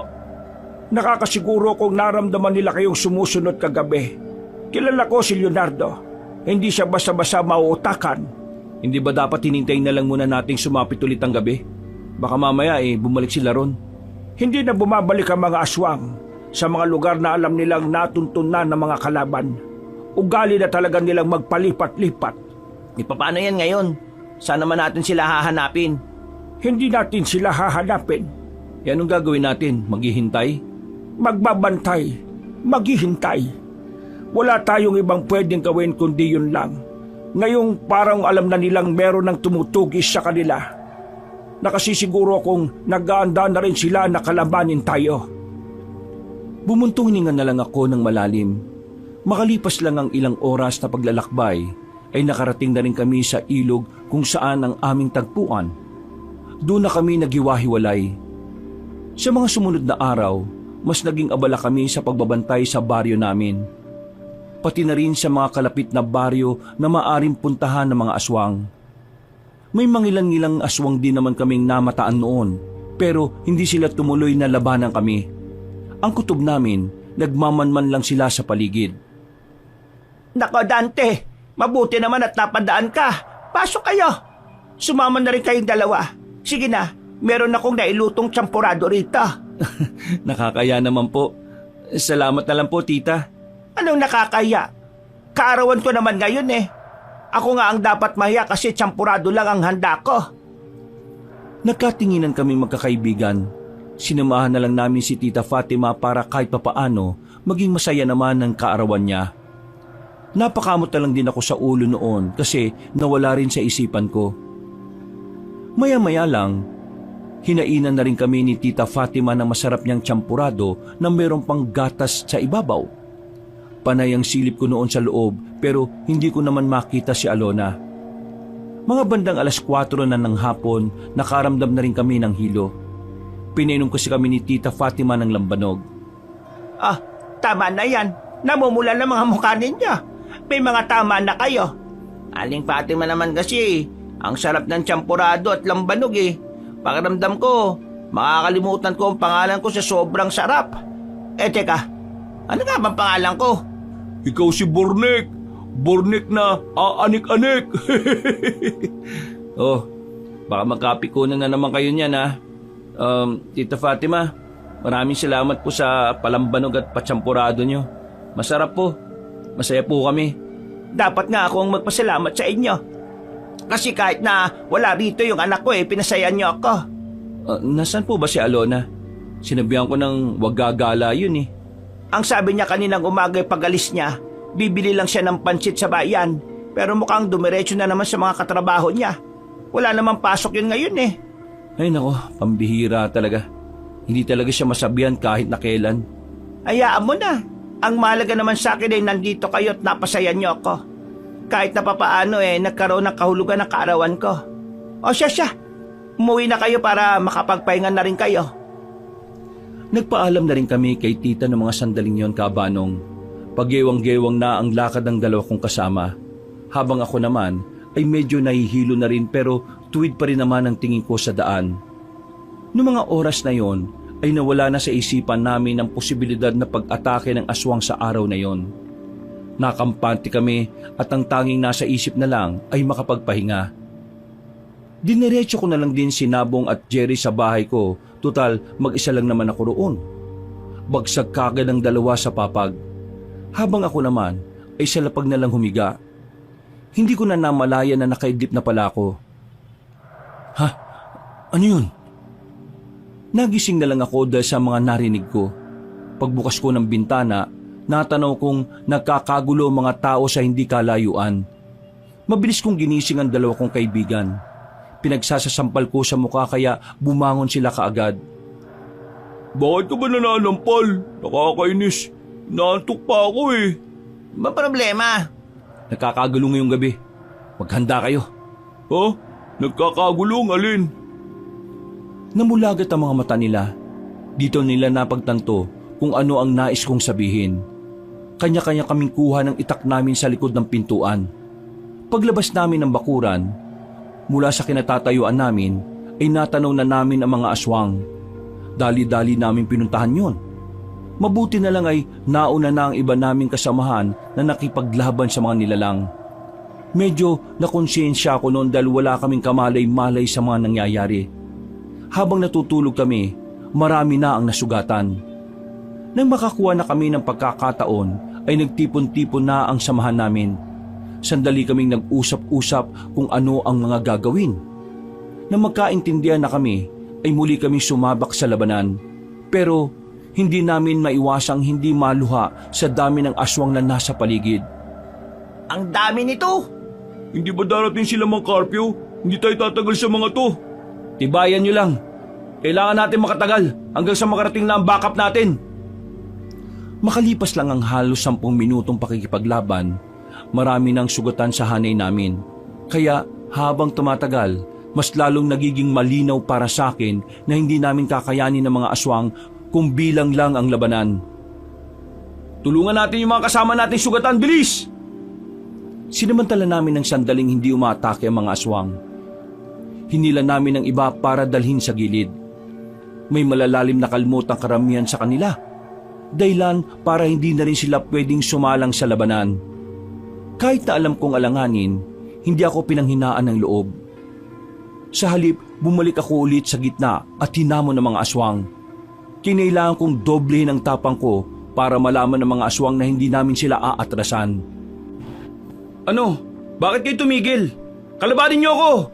Kahit ako lang mag-isa at lahat kayo! Uy! Buwang ka ba? Ano pinagsasabi mo? Huwag ka magpakabayani, Dante. Nandito pa kami. Asikasuhin niyo yung mga kasamahan natin. Kailangan nila kayo. Ako nang bahala sa mga ito. Hindi ko na nadugtungan ang sasabihin ko nang biglang umatake sa akin ng mga aswang. Dali-dali ko naman silang sinabayan. Nagamit ko na ang mga naituro sa akin ng Mang Carpio sa mga pagkakataong yon. Pero kahit na ganon, hindi ko pa rin sila maubos-ubos. Kapag may tinatamaan ako, may nakakatama rin sa akin. Habang tumatagal, nasisilip ko na kung saan hahantong ang pakikipaglaban ko sa kanila. Kaya ang tinatak ko na lang sa utak ko, lalaban ako hanggang dulo. Dudumugin na sana nila ako nang biglang nagdatingan sila Mang Carpio. Kasama niya ang mga kapwa niya albularyo at manunugis. Pinagtatatagaan nila ang mga aswang. Dahil sa kanilang kausayan ay agad nila yung napaslang. Pero ang iba naman ay nagawa pa rin makatakas. Pasensya na at medyo nahuli kami. Ang malaga dumating kayo. Nabong, Jerry, dalhin niyo ang mga kasama niyo sa ligtas na lugar. May sasama sa inyong tao ko para gamutin sila. Dante, kaya mo pa ba? Oo, kayang-kaya ko pa. Sumama ka sa akin. Kahit na may mga sugat na ako sa likod, sabay kaming tumakbo ni Mang Carpio papunta sa kagubatan. Hindi ko alam kung bakit kami papunta roon. Samantalang ang mga aswang naman ay nasa baryo. Nalagpasan namin ang kakahuyan. Nakarating na kami sa parte ng gubat na putol ang mga puno. Inabutan namin doon si Leonardo. Kaswal lang na nakaupo habang kumakain ng mansanas. Hindi ka pa rin nagbabago, Carpio. Malakas pa rin talaga ang radar mo. Naalaman mo kagad na narito ako. O baka naman gamit mo ang anting-anting. Ang tagal mong nagtago. Akala ko pinili mo ng mamuhay ng payapa. Pero ito palang ginagawa mo, Leonardo. Itigil mo na ang mga binabalak mo. Hahantong lang sa kapamakaan ng buhay mo. Pambihira ka naman. Mula noon hanggang ngayon, nagpapakakuya ka pa rin sa akin. Ilang minuto lang naman ang tanda mo sa akin. Kung ako sa'yo, ikaw ang tumigil. Samahan mo ako sa mga layunin ko at pagharian natin ang sangkatauhan.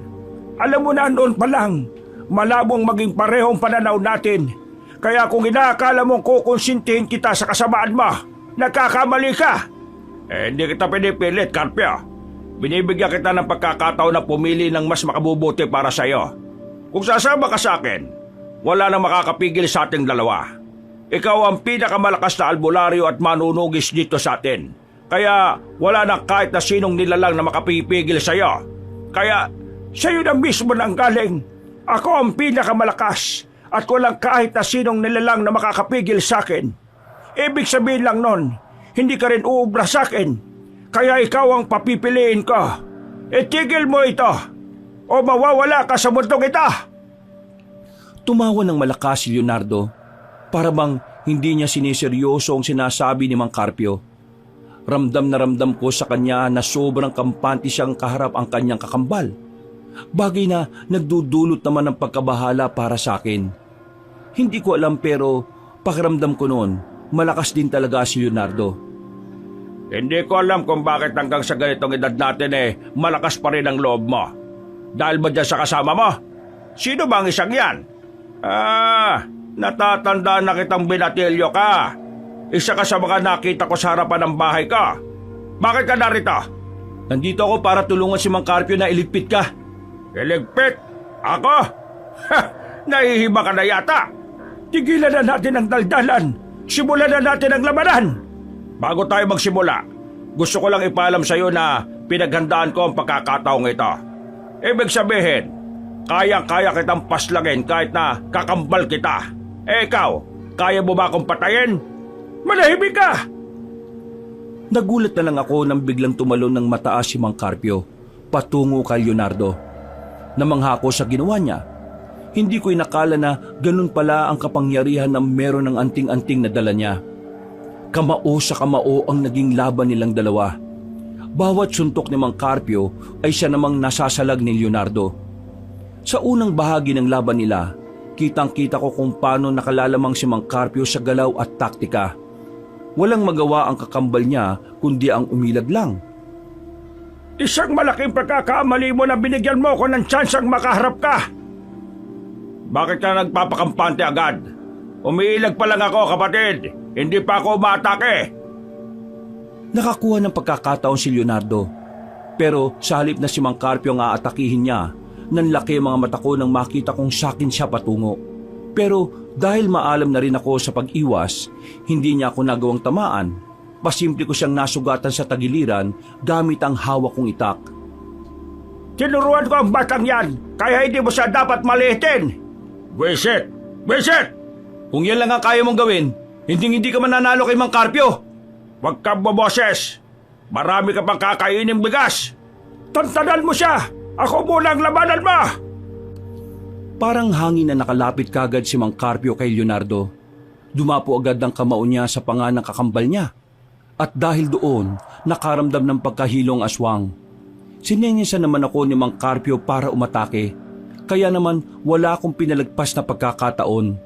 Binilisan ko ang takbo ko at saka bumuelo. Hinataw ko ng malakas si Leonardo sa dibdib. Agad namang sumilit ang dugo niya mula roon. Mukhang wala na akong magagawa. Kailangan ko nang ilabas ang tunay ko kanya. Nanlaki ang mga mata naming dalawa ni Mang Carpio nang biglang naging kulay itim ang buong katawan ni Leonardo. Ang mata naman nito ay nanlilisik at naging kulay pula. Narinig din namin na lumalagotok ang mga buto niya. Kitang-kita rin na lumaki ang katawan niya.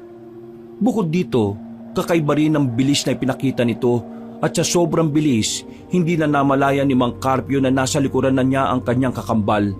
Dinakma siya nito sa batok at saka isinubsob ng malakas sa lapag. Sinipa ng malakas.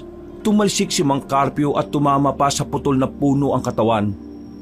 Matagal na ako nagtitipis sa pakikialam mo sa buhay ko, Carpio. Ito na ang tamang pagkakataon para tapusin ko na ang papel mo sa mundong ito. Hindi ka magtatagumpay. Bumangon si Mang Carpio at muling umatake, pero hindi na umubra pa ang suntok nito. Nakatayo lang si Leonardo at hindi man lang natinag. Noong mga sandaling yon, nakita kong parang humihina si Mang Carpio. Samantalang palakas naman ang kalaban niya. Sa isang iglap lang, nagbago ang lahat. Binugbog ni Leonardo si Mang Carpio. Nagkanda bali-bali na rin ang buto niya dahil sa ilang beses na pagbalibag. Mang Carpio! Mabilis akong tumakbo palapit sa kanya. Sumusuka na siya ng dugo. Hindi na rin niya maigalaw ang kaliwang braso niya at ang kanang binti. Lantang gulay na siya noon. Habang ako, hindi ko alam ang gagawin ko. Hindi ko inakala na ganito na siya kalakas. Huwag kayong magsalita ng ganyan. Tatalunin natin siya kahit ano mangyari. Dante, sabihin mo sa akin, malakas pa ba ang katawan mo? Ho? Bakit to? Hindi na gumagana ang anting-anting sa akin dahil sa katandaan ng katawan ko. Kaya gusto kong ikaw na ang tumalo sa kanya. Ala, hindi ka pa matapos mamaalam sa binatang yan? Huwag ka mag-alala, Carpio. Isusunod ko naman siya, kaya magkikita rin naman kayo sa langit. Nabigla na lang ako na may iniluwang bato si Mang Carpio na kulay berde. Kasing laki lang ng buto ng santol ang bato na yun. Sinabihan niya akong lunukin ko ang bato. Nung una, nagtaka pa ako. Pero nang makita kong papalapit na sa amin si Leonardo, sinunod ko na lang din ang sinabi niya. Nakaramdam ako ng matinding init sa katawan ko. Nahihirapan ako makahinga. Maya-maya pa, nakita ko na lang na nasa harapan ko na si Leonardo. Sinuntok niya ako ng malakas. Tumalsik ako at tumama rin sa mga putol na puno. Anong akala mo? May isalma ka? Hindi gagana sa iyong anting-anting niya dahil hindi ka naman kilala ng espiritu niyan. Nagkakamali ka! Ano pinagsasabi mo? Agad ako nakabangon. Parang wala man lang akong nakaramdamang sakit nung mga sandaling yon. Maging siya ay nagtataka rin kung bakit ako nakarecover kaagad. Muli siyang tumakbo palapit sa akin. Nasa aktong dadakmain niya ako pero naramdaman ko na lang na kusang gumalaw ang kamao ko. Dumapo yun sa mukha niya at sa tagiliran. Sa lakas ng pagkakasuntok ko, narinig ko pa ang pagbali ng buto niya. Hindi pa ako nakontento. Tumalon ako ng malakas at saka tinaga siya ng hawak kong itak. Sirit ulit ang dugo sa balikat niya. Dahilan para makaramdam siya ng takot sa akin. Marahil mahina ang anting-anting sa katawan ni Mang Carpio. Yun ay dahil hindi na umaakma ang katawan niya sa kayang gawin ng anting-anting. Pero ngayon nasa tamang katawan siya. Kailangan niyo na magdasal sa mga demonyong sinasamba niyo. Wala akong sinayang na pagkakataon, Kabanong. Parang hangin akong lumapit sa kanya. Tinarak ko ang itak sa tagiliran niya at agad na hinugot. Sumirit na naman ang dugo pero hindi ako tumigil. Muli ko siyang pinagsasaksak hanggang sa mapalhod ko na ang isang tuhod niya. Paano ko magagawang talunin ng isang baguhan? Hindi ka pa rin natututo hanggang ngayon, kapatid. Masyado ka pa rin kampante. Minamalit mo ang mga taong tingin mo ay mas mababa sa'yo. Yan ang ikababagsak mo. Hindi ako magpapatalo. Hindi ako papayag. Kailangan mo nang tanggapin, Leonardo. Hanggang dito na lang ang lahat ng mga pinaplano mo. At sa pagkawala mo, sana mapagtanto mo na walang hahantungan na maganda ang lahat ng kasamaan sa mundong ito. Sinubukan niya pang tumayo, pero gegewang-gewang na siya noong mga sandaling yon. Binuhos niya ang natitira niyang lakas para atakihin ako, pero hindi na niya magawang makatama. Sobrang dali na niyang ilagan dahil mabagal na rin ang mga galaw niya. Pagtingin ko kay Mang Carpio, sumenyas na siya sa akin, pero nakita ko rin sa kanya ang lungkot. Alam kong hindi madali para sa kanya na makitang mawala ang tinuturing niyang kapatid at kakambal. Kaya't laking pasalamat ko na rin na ako ang tatapos kay Leonardo at hindi siya. Nang sa ganon, mas madali niyang matatanggap ang pagkawala ni Leonardo. Tapos ka na ngayon! Tinara ko ang itak sa dibdib niya. Sa puntong yon ay napatigil na rin siya. Nanlalaki ang mga mata. Sumuka ng dugo at ilang beses na naubo. Paggugot ko ng itak ay agad din naman siyang bumagsak. Nakatingin siya sa akin pero ilang sandali lang ay nalagutan na rin siya ng hininga habang nakadilat ang mga mata. Nagawa naming talunin ng mga aswang noong gabing yon, Kabanong. Wala nang natira na kahit isa. Masakit man para kay Mang Carpio ang nangyari, sa kabilang banda ay nagawa pa rin niyang maging masaya. Dahil sa wakas, nabigay na rin niya ang katahimikan para sa kanyang kakambal. Samantala, hindi na binawi sa akin ni Mang Carpio ang anting-anting. Ayon sa kanya, mas magagamit ko ito dahil bata pa ang katawang ko. Sa mga sumunod na taon, mas lalong nakilala ang samahan namin. Si Mang Carpio, naging tagapayo na namin siya. Hindi na niya kaya pang lumaban dahil matapos ang nangyari, hindi na rin niya magawa pang makalakad. Nakaupo na lang siya sa upuan na digulong. Hindi na rin kami nagbalikan ni Alona kahit na nagkaayos naman na kami. Nagbago na siya at nagpakatino. Pero hanggang doon na lang din yon. Itinuon ko na kasi ang buhay ko sa pagiging manunugis para ipagtanggol ang mga tao kontra sa mga aswang. Sa mga naranasan ko, mas naintindihan ko na ang tunay na layunin ng aming samahan. Bukod sa pagkilala, nabuo kami para maging sandalan ng mga taong pilit inaangkin ng kadiliman. Hanggang dito na lang po, Kabanong. Sana'y nagustuhan niyo ang aking kwento. Muli, ako po si Dante. Maraming salamat po sa inyong pagsubaybay. Mga kabangers, mga kayanggaw, si Kabanong po. Bago tayo magwakas ay nagpapasalamat po ako sa lahat ng mga nakinig sa kwento natin ngayong araw na ito. Sana po'y nagustuhan nyo ang kwento natin at kung sakaling nagustuhan nyo nga ito at gusto nyo pa namang ganitong klase ng kwento, sana po'y mag-subscribe kayo sa channel natin, lalo na yung mga bago pa lang dito sa channel. At huwag nyo rin pong kalimutang mag-comment at mag-subscribe. Kung medyo nabitin po kayo sa kwento natin, bisitahin nyo rin po yung ibang channel natin, yung Pamela Clamil, kung saan nagnanarita ko bilang Lolo Pael at ako rin po bilang Kabanong. Mag-subscribe na rin po kayo doon kasi konti pa lang ang mga subscriber doon. At kung gusto niyo naman po ng merong pinapanood, iniimbitahan ko po kayong bisitahin ang bagong-bagong channel natin, ang Kabanong version 2.0, kung saan meron na pong moving images doon na mapapanood. At syempre, may mapakikinggan na rin po kayo na narration na meron pong music and effects. O di ba mas maganda? Kaya sana po mag-subscribe kayo para makasama naman kayo sa first 100,000 subscriber ng channel na yon. At para hindi po kayo mahirapan na hanapin yung mga channel na nabanggit, ilalagay po namin sa description o sa pin comment yung link ng mga channel. Asahan ko po kayo ha. Hanggang sa muling mga kwento, wakas!